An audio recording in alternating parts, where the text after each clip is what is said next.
Well, the Roland Martin show is at it again. The stupid runs strong in this one.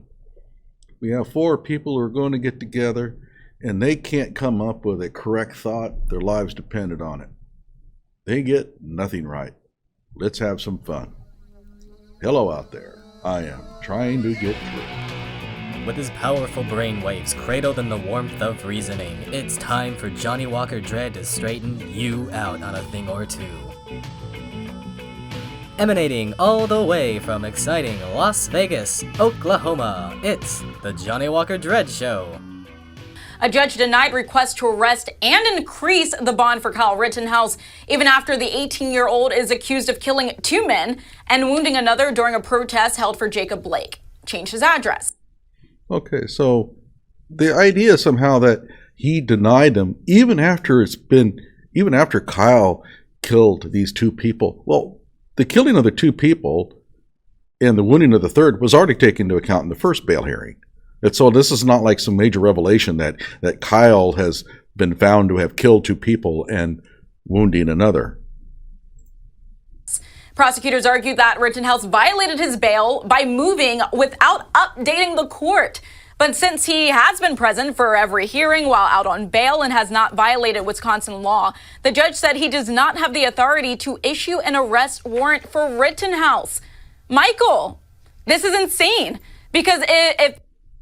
Okay, what's so insane about it?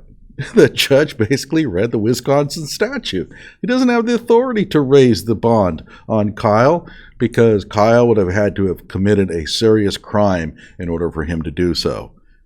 That's the way it is. That's the law. It's not he read exactly the law as stated. If Kyle was another person, if Kyle were possibly a black person, this would not be allowed. First of all, he'd still be in jail for what happened. That demonstrably false.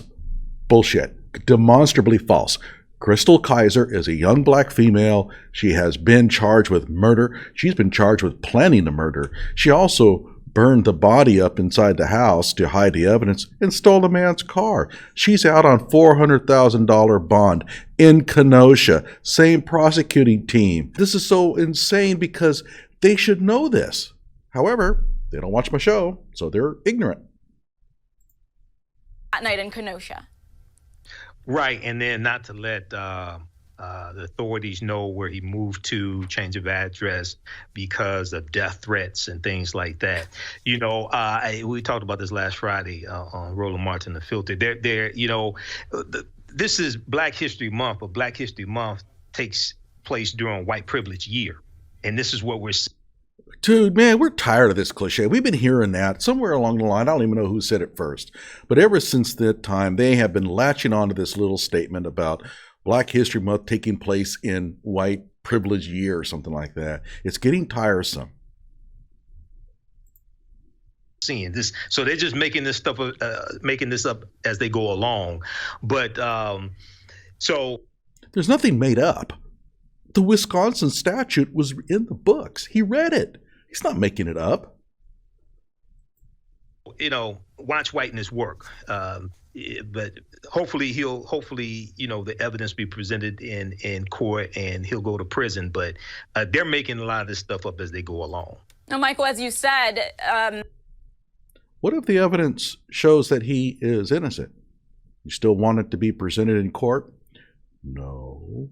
You want it to be buried. You want him convicted. You don't care if he's guilty or not. His attorneys were stating that he needed to move, he needed to be in a safe house because of these death threats. But when do we care about death threats? When do we care about death threats? We care about death threats when we kind of think that maybe somebody will be killed because of them.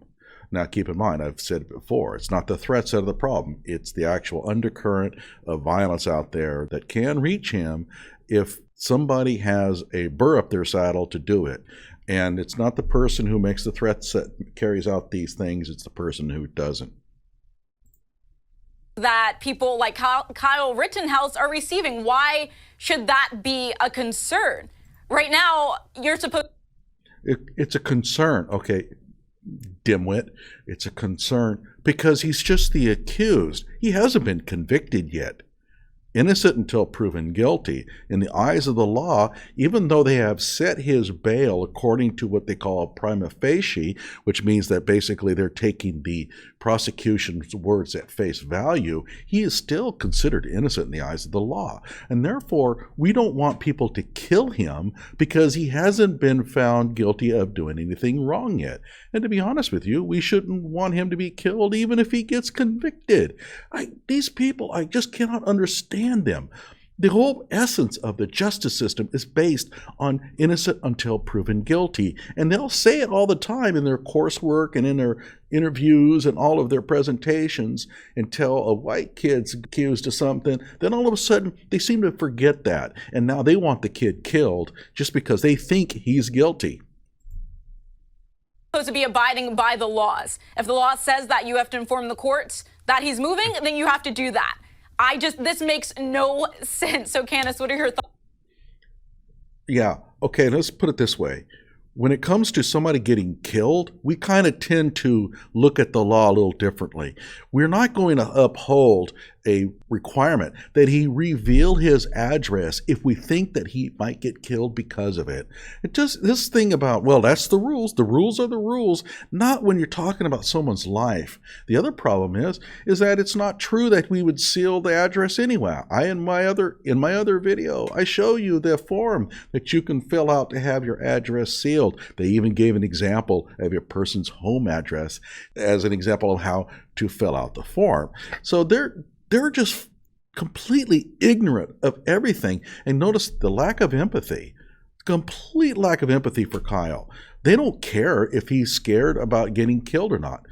It's because they think he's guilty. They have tried him already in their heads, and they basically want him executed. And they would have no problem whatsoever if he was killed. Thoughts on this? You know, it's interesting because they've been playing pretty legally loose with Kyle for a little bit. Lest we forget the time that Kyle went out drinking with his mother, which, by the way, he was allowed to do. Okay, so they're playing legally loose with Kyle. Remember that time when he was drinking, although he was allowed to do that? Well, if it's legal, then they're not playing legally loose.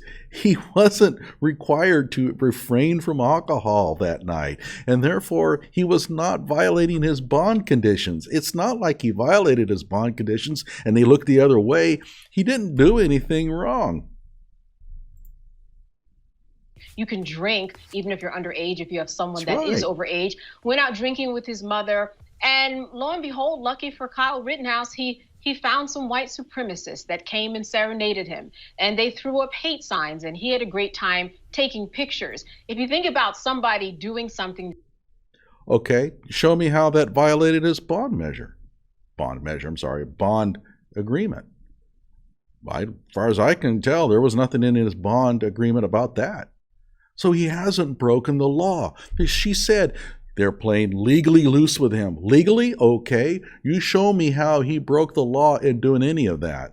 First of all, it's not in his bond agreement that he has to not be happy, that he has to refrain from being serenaded. The other one is there's a freedom of speech issue here. He's entitled to his opinions, and frankly, he's not a white supremacist. I think that is just a big excuse for them to basically go after him. But even if he was, let's suppose he's a white supremacist. Let's suppose that this thing here was really a white supremacist symbol. He can flash it. We have a First Amendment right in this country. And he's entitled to his opinions, and he can also express them within reason. He is out on bail. There are some conditions that we can impose on him because of that, but they were not imposed on him. And therefore, he did nothing wrong that night in Pudgy's. That went against the guidelines of what their bail or bond is supposed to be. That was the time where we really should have seen the book throw at Kyle, but it wasn't thrown then. It wasn't thrown. It wasn't thrown then because there was nothing in the bond agreement that said anything about this. She's trying to paint this as, well, he went to Pudgy's, he had some beer, and he hung out with some white supremacists, and, well, that kind of violated his bond agreement. No, it didn't. It didn't violate his bond agreement at all. And therefore, you can't say that they're playing legally loose with him. They had no grounds whatsoever to do anything to him based on what happened that night. Now, they did go back and try to revise the bond agreement, and they got successful with some of that, but they can't punish him. He didn't do anything wrong. Now, and that is a part of the process when you say that you are going to adhere to the rules that are given to you if they let you out. It's just one of those things that we've seen long before. It's not the first time that it's happened. It's not the last time that's going to happen. On the other side, if we do look at it, he has at least shown up for every hearing, which he should. I mean, this is a young kid. Yeah, it's right. He has shown up for every hearing. And she's trying to make it sound like, well, that's just no big deal.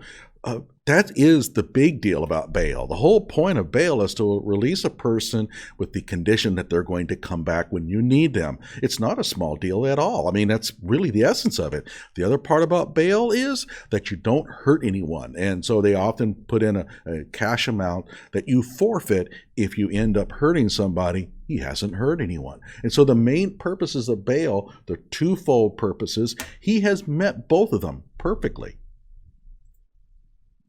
Who killed two people and left others injured. So it's something that, like Michael said, we've seen these type of privileges in the court. It's nothing new, but it's definitely something that we have to keep our eye on. Candace, like you're saying, showing up to court is something that's a given. It's something that you're supposed to do. You're not supposed to be rewarded or, getting a pat on the back simply because you're doing what you're supposed to do. He's not being rewarded. They didn't basically say, well, you showed up for your bail hearings, therefore we're going to get rid of the bail terms. No, he still has to pay the $2 million. He's still out that. Of course, he will receive that back if he shows up for his trial, but he hasn't been rewarded for it. I mean, he's shown up for his hearings like he's supposed to. But again, that's the purpose of bail. They always made this big deal about the fact that he's going to run away. He's going to be a fugitive. He has no motivation to come to these court proceedings because, after all, somebody put up the money. So there's nothing to stop him from wanting to leave. He's going to take flight. There's nothing. He has all the motive in the world to go ahead and take flight. However, he has shown up. And now they're saying, well, that was no big deal. You shouldn't get rewarded for just doing what's expected of you, despite all that time claiming that he was going to be the next fugitive. To deal. So with that said, where you were saying that the courts have been lenient, right? And they've let certain things happen. Mustafa, do you believe that he could certainly get a slap on the wrist or not get the maximum penalty for? Well, she says that, well, they have been very easy on him. No, they haven't. They put a $2 million bail on him.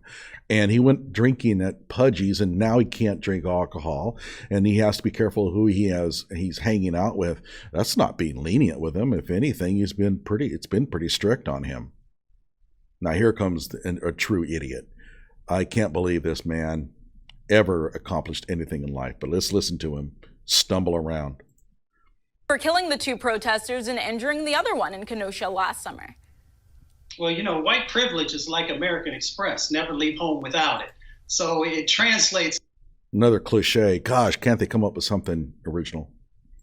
Into all kinds of magical things that would never happen for folks of color. So yes, I do think that it is possible that he may not get convicted of the murders.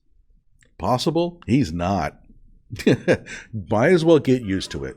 You guys say that, well, Kyle's going to serve 60 years and he's going to be undergoing this and they're going to be doing this to him. The officer who shot Jacob Blake, he shot Jacob Blake in the back 7 times over a period of 2 seconds. And they didn't even charge him. And yet the case against Kyle's all wrapped up, huh? The problem is, and I've said this a number of times, the people on the other side of that screen, those 4 people, they just don't understand the law. They don't get it. And they will never get it in a million freaking years because they're trying every one of these cases in a very specific thing that molds to their own emotions. They cannot think generally. And so they have these little prescription things like, for example, you can't defend yourself if you're not legally in possession of the gun. And they think that's a great general principle. Why isn't it codified like that? Well, the reason why it's not codified like that, an 11-year-old girl in Oklahoma has somebody break into a house with a knife. She picks up a gun and shoots him. She's not legally allowed to have that weapon. But if they wanted to have that general prescription put in, they would end up having to charge her. And all of a sudden, they don't understand why the law doesn't make sense anymore. So the law is the law. It's the way it's written. And you better get used to it, Mr. Mustafa, because guess what? Kyle is not going to get convicted here. The law is on his side, and the prosecution has nothing to go with. That he is alleged to have done, and we've all seen the videotapes. So that's why people have to stay engaged. You have to keep pressure on the system. You've got to make sure that folks... Pressure on the system? Right now the system is the court system. You put pressure on the court, they'll throw you in jail. You are not to be influencing a jury. You're not to be influencing the judge. So don't even try that. Know that you are not going to take your eye off the ball, and that you will also make sure that you utilize your vote in each of the upcoming elections to make sure that we get the right judges in place, to get the district attorneys in place, and all the other incredibly important positions. So we're going to keep pushing. We're going to keep holding people accountable, and hopefully things will lean toward justice. I think that's important, what you... Okay, so Bruce Schroeder is going to be the trial judge, it turns out. I thought that it might be somebody else. It's going to be Bruce Schroeder. Nothing you can do about that. He has been elected. He's in place. And while you might be talking about maybe future trials and things like that, for Kyle Rittenhouse, you're going up against a judge who just simply doesn't put up with a bunch of nonsense. And that is going to kill the prosecution because nonsense is their only game in town. Said did you have something to say? Oh, I was just going to say, lest we forget, too, that the reason why he's able to be out is because the same people who voted for Trump were the same people who raised the funds to get him out and get the $2 million, including Ricky Schroeder, to make sure that happened. And what's wild? They can't get over the Schroeder and Mike Lindell thing. Who cares? Who cares? Crystal Kaiser was bailed out by an association in Chicago that was actually, according to their mission statement, they're only supposed to be supporting people from Illinois. They went ahead and supported Crystal Kaiser anyway. They are a leftist organization, no doubt about it. You can tell by looking at them. They're pretty much the social justice warriors, and they scraped up the money. They freed her. Fine, I'm good with it. If the judge thinks that $400,000 is enough to make sure that she shows up in court and doesn't hurt anyone, then I'm all for somebody coming up with the money to get her free. There's nothing wrong with that. And yet here they are going and hand-wringing, pearl clutching over the fact that a couple of guys put their money together to get Kyle bailed out. They're acting like they got him exonerated, like they were able to secure an innocent verdict for him. All they have done is just get him free from jail so that he can better prepare his defense. They don't understand bail. They don't understand the whole justice system. Candace, oh, go ahead, Mike. I'll let you go. Go ahead. And the My Pillow guy also. That's right. That's right. Mike Lindell, the My Pillow guy, who keeps pushing these conspiracy theories that the election was stolen. Mustafa.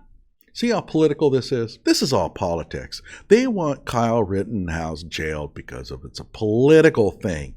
That's what the whole issue is. Who cares? What are the political leanings behind the people that bailed him out? The judge even said it. He said, hey, I got the $2 million. I don't care about all these little goings-on, shenanigans behind the scenes about whether he raised up his own money or who provided it and all that kind of stuff. He just said, hey, we got the $2 million. It's fine. He doesn't care. It's irrelevant. As long as he doesn't hurt anyone and as long as he shows up in court, what difference does it make if somebody was able to spring him? I want to go back to a point you made about continuing to apply the pressure. Now, I spoke to a couple of activists who are back in Minneapolis, and they were saying to me that they believe when it comes to Derek Chauvin and the other officers that nothing major is going to happen. Then they're not going to get the maximum penalty because they believe that that momentum that was going last summer with people demanding that police departments be defunded and that these officers be sentenced and convicted, that pressure has left, that people are back to work. People are back to Okay, one thing you need to get used to, that is, you can't just demand the maximum sentence for everyone that kills somebody you like. Now, I watched the George Floyd video. Yeah, that looks pretty bad. And Derek Chauvin is not looking good for him. I think he's going to get convicted. But the thing about it is that you can't just necessarily demand the maximum sentence just because of the pain that you feel about it. What goes into the sentence is Derek Chauvin's background.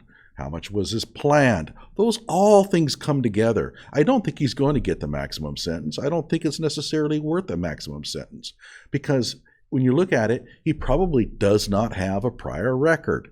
And it doesn't seem like he planned this killing. So in those cases, he's going to get convicted, but get prepared for the fact they're probably not going to give him the maximum sentence. Just because he angered you doesn't mean that he has to get the maximum sentence. shopping. People are back to just functioning the way they were before George Floyd was killed. So how do people continue to apply that pressure and keep that momentum? Because people have to go back to their regular lives at some point, right? People have to tend to the things that are happening immediately in front of them. But how can people, especially in the Black community, continue to keep up with it so that those in power, right, so that the judges, the attorneys, law enforcement know that the Black community is not giving up and they haven't forgotten? Okay, so here's my advice. Well, first of all, I don't know what this has to do with Kyle Rittenhouse. I mean, you really want the maximum sentence for Kyle? I mean, you give the maximum sentence to repeat offenders. Kyle doesn't have a record at all. Furthermore, he was 17 at the time. So even if he's convicted, there really isn't a very good argument for him to get the maximum sentence. He clearly didn't go out looking for somebody to hurt. He's walking up and down the street yelling medic and medic, medic, medic, and he was clearly attacked. So even if he was convicted, the maximum sentence argument is totally bogus. He's not going to get the maximum sentence. Actually, he's not even going to get convicted. You better just get ready for that. Law is not on your side. It's on Kyle's. Well, we have to utilize our power. Everyone is watching this show on their computer or watching it on their smartphone. So every day you can actually get together, you can make videos that talk about what your expectations are in relationship to what's going on there and many of these other egregious actions that continue to happen. We have to make sure that we're doing that. That pushes the media. I have a better plan. Instead of putting the pressure on the system, how about putting the pressure on parents to start teaching their kids how to behave? That's been a problem here. Throughout this entire ordeal, you have problems that should not have happened if it wasn't for the person who was in the conflict doing something stupid. They have to be taught how to behave. Put your hand on the damn steering wheel. Well, I shouldn't have to put my hand on the steering wheel. That's just the man telling me. That's right, the man with a gun. Put your hand on the steering wheel. Just like that. It's yes, sir, and no, sir. You don't have to talk. You can withhold information using the Fifth Amendment. You have to give them the driver's license. You have to give them the registration. And you have to give them proof of insurance, but you don't have to talk. I'm not saying just start opening up to them. But when it comes to the police, the kids in this country gonna have to start learning how to behave around them. And a lot of these problems would go away. You go down the line, all these shootings, and 90% of them have one thing in common. The police told somebody to do something, and they refused to do it. So maybe talking to the kids, telling them, Hey, you know what? The policeman, he's going to pull you over someday. You don't know what kind of day he's had. You know, he's human. Maybe he's had a really bad day. So don't pick fights with him. Do as he says. And if he makes you do something you don't want to do, you don't hold court there on the side of the road. You file a complaint. Obviously, there's some limits to that. There are some things you should not do if a police officer tells you to, because they're blatantly illegal. However, you're just going to have to change the way you behave around cops and also change your attitude towards them. That would go a long way towards alleviating a lot of these problems you're having. And a good case in point, Jacob Blake. Would it have killed him to just comply with the policeman's orders? Would it have killed him?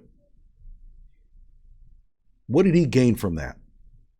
See, he didn't learn his lesson. Parents didn't teach him. And so he got himself shot, and all this brouhaha began. The media follows where the energy is and where the flow is. So if we are continuing to call it out, and not just a handful of folks, but you literally have millions of folks, or at least tens of thousands of folks who are, calling it out each and every day, then that pushes pressure. And then the other part of it is on the economic side, by making sure that we are understanding whom is supporting these types of, negative things through infrastructure and through also their investments, and then hit them in the pocket.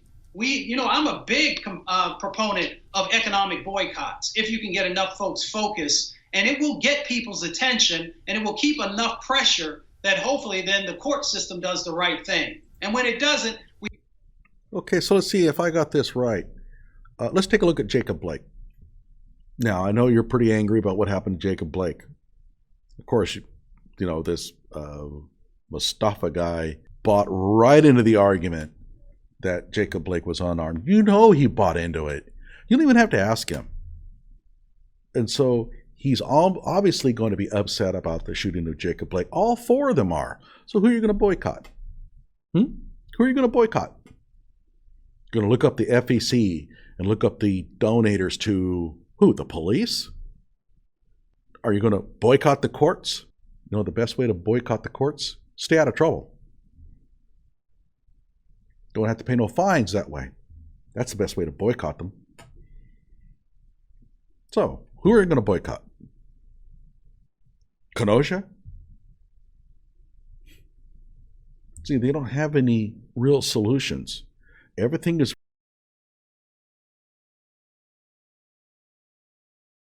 Now, Michael, final thoughts on this. Well, I think Mustafa is correct when we talk about economic withdrawal strategies and the different types of economic withdrawal strategies. One, we know that a lot of people are invested in privatized prisons and don't know it. It's through their 401k plans. It's through their pension fund plans. So if we look in the city of New York in June of 2017, city employees of the city of New York withdrew $48 million from privatized prisons. They were invested through like their 401k plan and pension fund plans. Okay. What does all this have to do with Kyle Rittenhouse? They can't even stay on track. And by the way, he said, I agree with Mustafa. So all four of them are agreeing with each other. This is called an echo chamber. I would love to be on that show. I'd shred them. And then I would be the last time I'd be on the show. There are different ways we can redistribute the pain, as Dr. King said, April 3rd, 1968. We also know that a lot of people are invested in entertainment companies that finance a lot of these right-wing conservative politicians or et cetera. You can go to fec.gov, Federal Elections Commission, fec.gov, Federal Elections Commission for federal elections, U.S. House of Representatives, U.S. Senate, and President. You can look and see which corporations and which people donated to these particular candidates. And then you can galvanize support around different types of economic withdrawal strategies against them. Oh, this is real novel. Yeah, we haven't heard this one yet. This is a brilliant strategy that he's just conjured up. We could find out who these corporations are giving money to, and we won't buy their stuff. Well, that's been around for, generations now. Thanks a lot for this innovative, creative plan you got lined up there.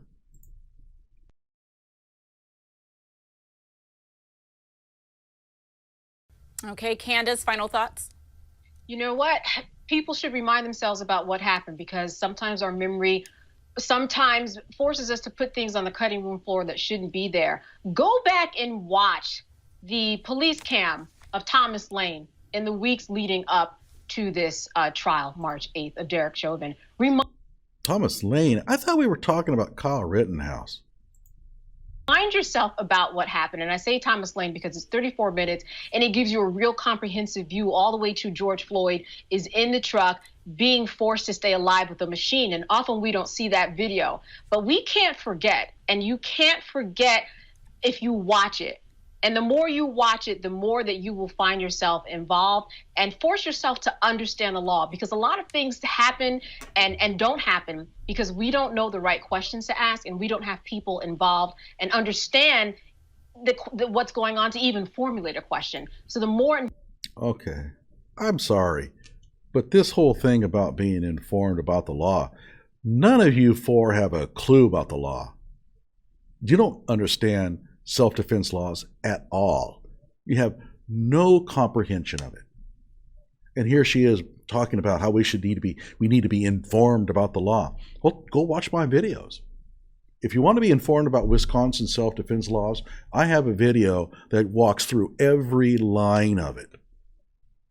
Go for it. Go watch it. Learn something, but they won't. They won't, because they don't want to know the truth. They just want to be angry. Informed you come, the better. I went to the store and someone said to me when I checked out, would you like to make a donation to the NAACP for Black History Month? And I said, now come again. What did you say? Because that's never happened. No one's ever in my years while I was at the mall asked me if I wanted to make a donation to the NAACP while checking out at a store that everybody's heard of. So, I mean, it's going to be little by little, but things will change. All right, folks, back to that road mark until... Okay, I thought we were talking about Kyle Rittenhouse there, but then at the end she talks about we need to be legally informed, we need to understand, we need to be informed. And then she brings up the NAACP donations and stuff like that. I thought we were talking about Kyle Rittenhouse. I'll tell you right now, Kyle Rittenhouse, if you want to be informed, go read the law in Wisconsin. Like my video and subscribe to my channel.